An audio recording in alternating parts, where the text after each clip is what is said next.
welcome back to our channel. We're the Dawnties. My name's Rochelle. I'm your favorite Donna. And today we're going to talk about our experience going to the Taylor Jenkins Reid book event. We went somewhere. We left the house. I know! So let me just start off by saying that she released a brand new book called Atmosphere, and she was only making 4 stops. And Dallas, Texas happened to be one of them, so we had to go. Mainly, well, I kind of made you go. I don't know if you want to go or not, but she is my favorite author. It is her fault that I have a library of my own upstairs. It's all her fault. So, I have loved every single thing that she's written, and we're going to kind of go through very quickly her books and what they're about. I highly recommend all of them. So good. I recommend most of them. Most of them. There's a couple I haven't read yet. Oh, okay. Well, that makes sense. If I've read it, you should read it. Yeah. Okay, so let's just start with the day of. It was not off to a good start. It was fine for me. It was fine for you. So she actually was coming in on a Thursday, and on Thursdays I have to go into the office, which is quite a drive away. I happened to miss both of my alarms and woke up when your alarm went off at 7:45. I woke up on time. I usually get up around 5:30 on the days I have to go into the office. So I was running a bit behind, if you want to put it that way. So I started the day frazzled, running around, got to the office in a record time. But yes, I was late. It threw my whole day off. But on top of that, my mom had back surgery the day of as well. And I hadn't heard anything. There were some delays because of some medical things that they were seeing with her, so they had to kind of push it back a little bit. So on top of being frazzled and stressed about my mama, and then excited about that night, we were going to Dallas to see this author.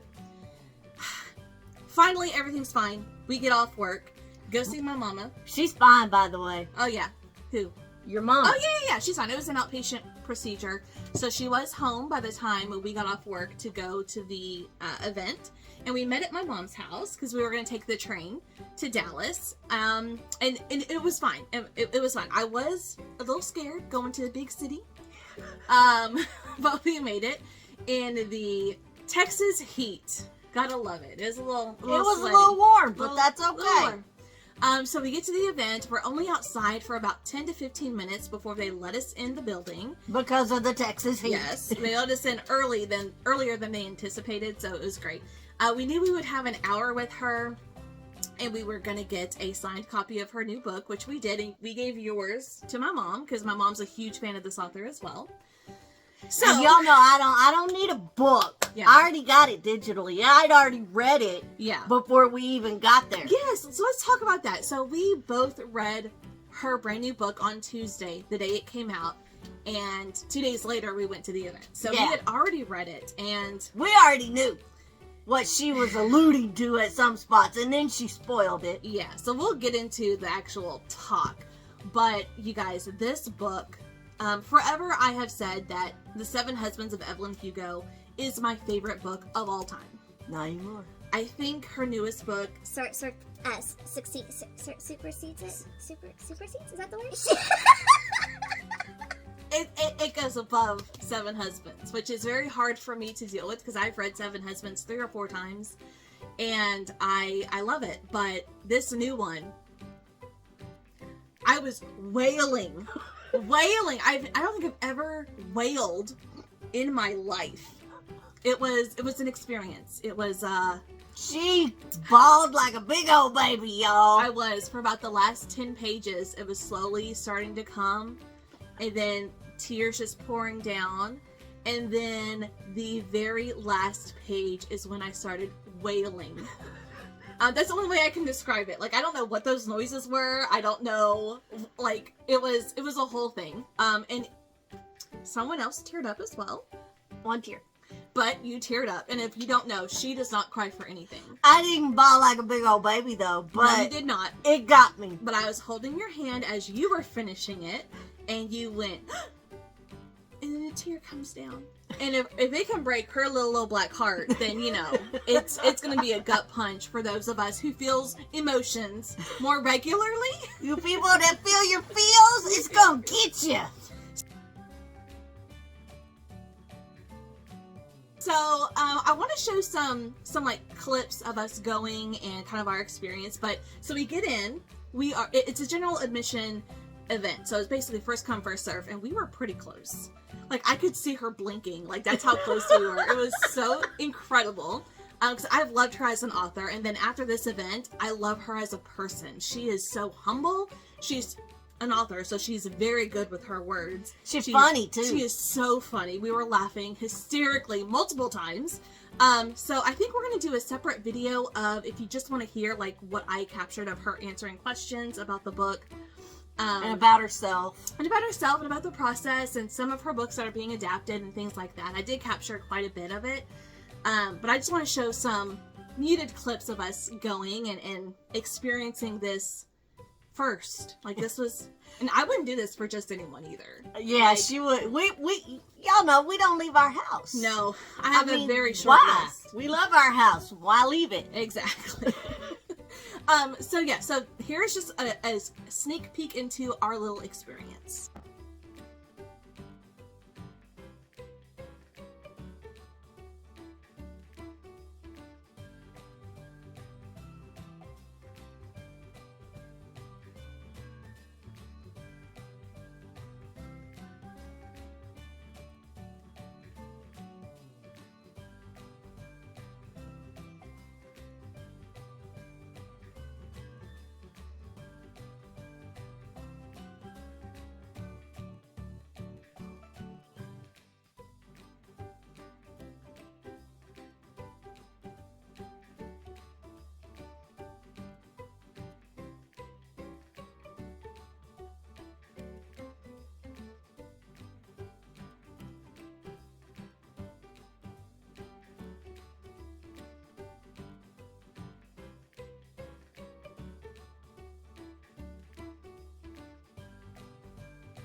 So I wanted to really quickly just kind of go over her books. I think I have them in publication order. Forever Interrupted by Taylor Jenkins Reid. I ain't read that one yet. So this one is about a woman who marries this man they just met like a couple of weeks, maybe a month or so ago. They got married. 9 days later, her husband dies. And it's really about her exploring her grief and if she's earned the right to grieve over this man, because she hasn't known him for very long. And a lot of it is her relationship with her mother-in-law, who her mother-in-law had no idea she existed. So kind of struggling with that synopsis. This was really good. Really, these hit. Okay, these hit. Then we have After I Do. I ain't read that one. This one's been a while. It says a breathtaking novel about modern marriage, the depth of family ties, and the year that one remarkable heroine spends exploring both. So I think this is the one where a married couple are going through issues and they do not want to get a divorce. That's never even brought up. So they decide to take a year apart with no contact whatsoever, and then come back exactly a year later and see where they're at if they want to fight for their relationship. It was good. Tearjerker. I mean, all of hers. I've shed tears. Then we have Maybe Another Life. I read that one. So do you remember what this one's about? This one, she goes into another timeline and she figures out what would happen if she went home from the bar with this guy instead of with this guy. Something very similar. So we're following this girl. She's in her 20s. She's struggling. She moves back home. She goes out with her best friend and her best friend's husband. At the end of the night, she runs into her ex-boyfriend, and he wants her to stay, and her friend is ready to go. So you see what path she takes if she were to stay with her ex-boyfriend, stay at the bar and catch up, or if she leaves with her best friend. So you kind of see close. You kind of see how her life plays out, and the lives of the people around her, depending on which option she chooses. And it just kind of reminds you that every little decision does impact your life in some way, even if you don't know it. This was really good too. Then we have One True Loves. I read that one too. This is the one where I boo-hooed like a big baby. Not as much as you did for No, I didn't. Atmosphere. There's a reason. You just have to read Atmosphere to find out. But, so in this one, we're following a woman who the book opens up with her and her fiance out to dinner with her family. I think they're celebrating the engagement or something. And she gets a call. And the call is from her husband, who has been presumed dead for 5 years. He's alive. So you're exploring this one. Who is she going to choose? Does she go back to the love that they grew up together? I think they were high school sweethearts. They got married on their 1-year anniversary. He gets into a helicopter crash, I think in Alaska, and is presumed dead. And she went through the whole grieving process, and she found love again. So it's like, okay, what do you do? Like, this one made me boo-hoo. I loved it. It was so good. I am boo-hoo. But she had a tough choice. But you were like, oh. Yeah, she had a tough choice. So those were the first 4 books that she's written. Very different from the next 5 we are going to talk about. I read all of these. all of them. Well, the next 4 we're going to talk about are interconnected historical fiction stories that are they just hit differently. So the first one she wrote, The 7 Husbands of Evelyn Hugo. What is this one about? This one about Evelyn Hugo, and she got 7 husbands. Which one was the love of her life? That is like the whole premise of this book, is that she's now in her 80s. She has recruited a journalist to write the story of her life, which she's never commented on.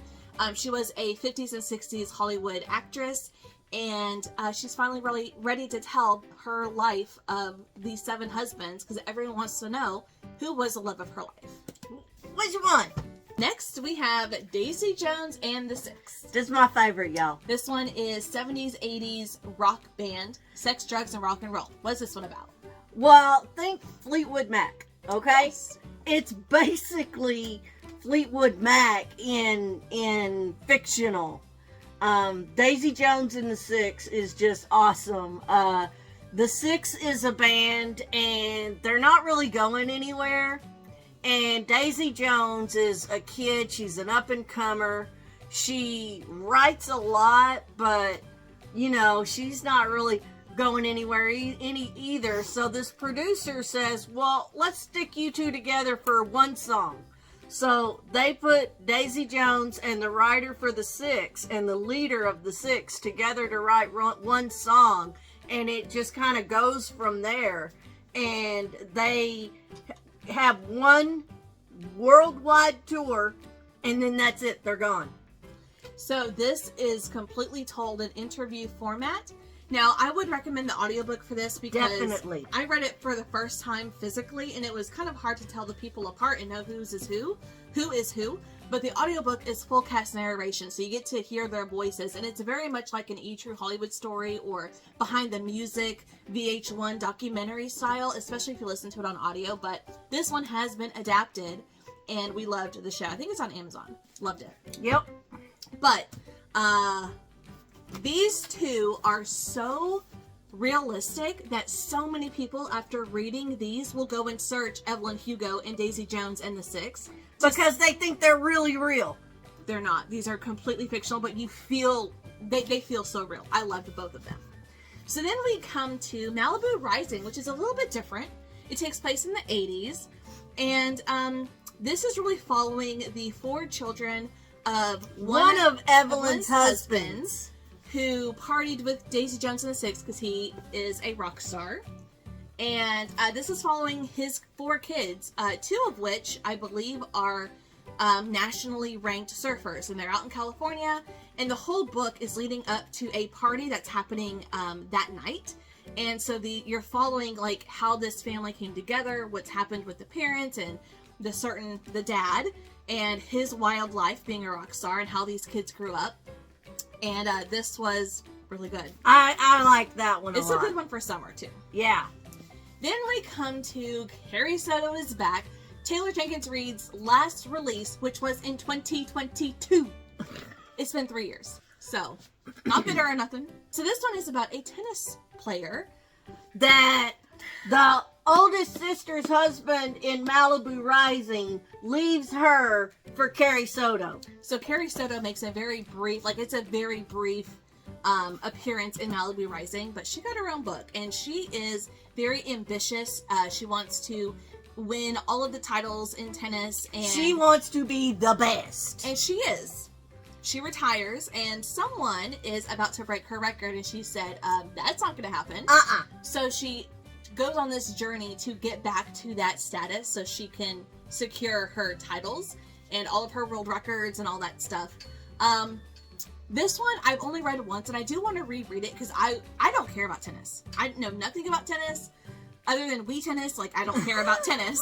Remember Wii tennis? I remember playing that so much. This is another one though that audiobook is really good because it has a lot of like ESPN quick updates and stuff that when you listen to the audiobook on this one, it just really pulls you in there and makes you think that she's like playing Serena Williams or something. Yeah, it is so good. Now, this is the only one that I did not like how this ended. I feel like I understand why. I've heard Taylor Jenkins Reid explain why she wrote the ending the way she did, but I read the last page and I said, she forgot to finish my book. I got a copy where the book wasn't finished. It was meant to be like that, but it was really good. I didn't realize how invested I was until the ending. Yeah. But these are the 4 books that are interconnected. They are historical. Oh, and Carrie Soto takes place in the 90s. So we have 50s, 60s, 60s, 70s, 80s, and 90s. So these you do not have to read in order. I would highly recommend it because there are little Easter eggs that are alluded to in the other books. But you can read them in any order you want. I love all of these books.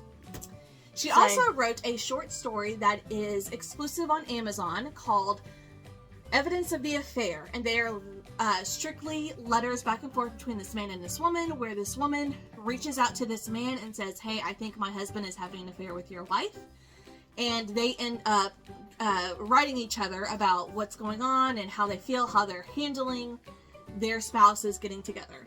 It's a really short story, loved it, and there are some Daisy Jones and the 6 Easter eggs in that short story, so I don't know where it falls in the publication order, but it is a part of this world. Yeah.